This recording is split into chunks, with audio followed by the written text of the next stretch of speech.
დამატებითი ინვესტიციები ქობულეთის ინფრასტრუქტურული პროექტებისთვის აზიის განვითარების ბანკმა ქობულეთის შემოვლითი გზის მშენებლობისთვის დამატებით $140 მილიონი გამოყო.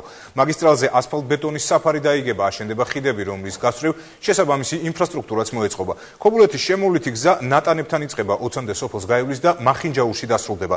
დღეს საქართველოსა და აზიის განვითარების ბანკს შორის პროგრამის მეორე ეტაპის განხორციელებაზე ხელშეკრულება გაფორმდა. პროექტისთვის დამატებით $140 მილიონი გამოიყო. მშენებლობის დასრულების შემდეგ კი ქობულეთი სატრანზიტო მოძრაობისგან სრულად განიტვირთება, რაც კომფორტულ გადაადგილებასა და ტურისტთა მოზიდვას ხელს კიდევ უფრო შეუწყობს. ქობულეთის შემოვლითი გზის 13 კილომეტრიანი მონაკვეთის მშენებლობა უკვე 2 წელზე მეტია მიმდინარეობს. გზის ეს ნაწილი აჭარის შემოვლითი გზის ერთ-ერთი სეგმენტია. გეგმის მიხედვით სამუშაოების 80% წლის ბოლომდე უნდა დასრულდეს. მიმდინარეობს მშენებლობა, ხიდების მშენებლობა. 4 უბანზე 4 ხიდის მშენებლობა, 2 ესტაკადის მშენებლობა, 1 რკინიგზის გადასასვლელი მშენებლობა, აგრეთვე მიწის სამუშაოები, ყრილის მოწყობა. ძირითადად აღნიშნულ ობიექტზე 1000-მდე კაცია დასაქმებული, 24 საათიან სამუშაო რეჟიმში მუშაობენ. ქართველები როგორც იცით კონტრაქტის მიხედვით 70%-მდე უნდა იყოს და ეს პირობა შესრულებულია ძირითადში. ქობულეთის შემოვლითი გზის მშენებლობა ასფალტ-ბეტონის საფარის დაგებას, 3 სატრანსპორტო კვანძის, 5 სახიდე გადასასვლელის, 5 მშრალ ხევზე გამავალი ხიდისა და რკინიგზის გადამკვეთი ესტაკადის აშენებას ითვალისწინებს.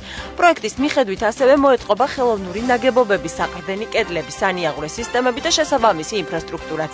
ქობულეთის შემოვლითი გზა ოზურგეთის რაიონის სოფელ ნატანების სიახლოვეს იწყება.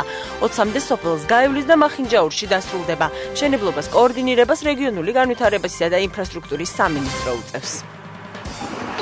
გზის ამ მონაკვეთზე მიმდინარე სამშენებლო სამუშაოები დღეს რეგიონული განვითარებისა და ინფრასტრუქტურის და ფინანსთა მინისტრებმა აზიის განვითარების ბანკის ვიცე-პრეზიდენტთან ერთად დაათვალიერეს. მშენებლობის პროცესის მონახულების შემდეგ აზიის განვითარების ბანკის ვიცე-პრეზიდენტმა ქსიაო ჟაომ და საქართველოს ფინანსთა მინისტრმა დიმიტრი გვინდაძემ ქობულეთის შემოვლითი გზის მშენებლობისთვის დამატებითი დაფინანსების $140 მილიონი გამოყოფის შესახებ ხელშეკრულებას მოაწერეს ხელი. ეს არის პროექტი, რომელიც გაამყარებს და გაძლიერებს საქართველოს რეგიონული სატრანზიტო ფუნქციას და პროექტი, რომელიც სასიცოცხლოდ მნიშვნელოვანია შეიძლება ითქვას ქობულეთისთვის, იმიტომ ამ პროექტს მოყვება ქობულეთის როგორც ძალიან ტურისტული კერის განვითარება. ეკონომიკის განვითარებისთვის ინფრასტრუქტურული პროექტების განხორციელება ერთ-ერთი აუცილებელი წინაპირობაა. აზიის განვითარების ბანკი ამაყობს, რომ მსგავს პროექტში მონაწილეობს. ჩვენი პარტნიორობა საქართველოს მთავრობასთან ამ პროექტით არ დასრულდება. აზიის განვითარების ბანკი მომავალში ზღმავს თქვენს ქვეყანასთან თანამშრომლობას. საგზაო ინფრასტრუქტურა მნიშვნელოვანია იმისთვის, რომ მეზობელ ქვეყნებს ადვილად დაუკავშირდეთ და ასევე საქართველოს საერთაშორისო ბაზარზე ინტეგრირება მოხდეს. მხარეები ქობულეთის შემოვლითი გზის მნიშვნელობაზე საუბრისას განმარტავენ, რომ მშენებლობის დასრულების შემდეგ საკურორტო დაბა ქობულეთი სატრანზიტო მოძრაობისგან მთლიანად განიტვირთება, რაც დაბაში ეკოლოგიური პირობების გაუმჯობესებას, ტურისტთა მოზიდვასა და კომფორტულ გადაადგილებას შეუწყობს ხელს. ეს არის ჩხავსულის გაწესების ერთ-ერთი ყველაზე მთავარი და მნიშვნელოვანი სეგმენტი ქობულეთის შემოვლითი გზა. დასრულების შემდეგ აბსოლუტურად განიტვირთება ტრანზიტული მოძრაობისგან ქობულეთი და სწორედ ამ გზის მიზანი ეგ იყო და თავისთავად უამრავი ტურისტის გატარება და მინდა გითხრათ, რომ მნიშვნელოვანია იმითაც, რომ აი ორივე საიტზე მინდა გითხრათ, რომ დაახლოებით 1000 კაცი არის დასაქმებული.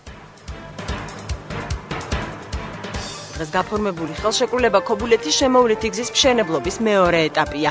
პირველ ეტაპზე გამოყოფილი $119 მილიონი ქობულეთის შემოვლითი გზის მშენებლობის გარდა ჩაქვი მახინჯაურის 3 კილომეტრიანი ორზოლიანი გზის 4 ზოლიან მაგისტრალად მოდერნიზებაც უნდა მოხდეს. გეგმით გათვალისწინებული ობიექტები ექსპლუატაციაში მომავალ წელს სრული დატვირთვით შევა.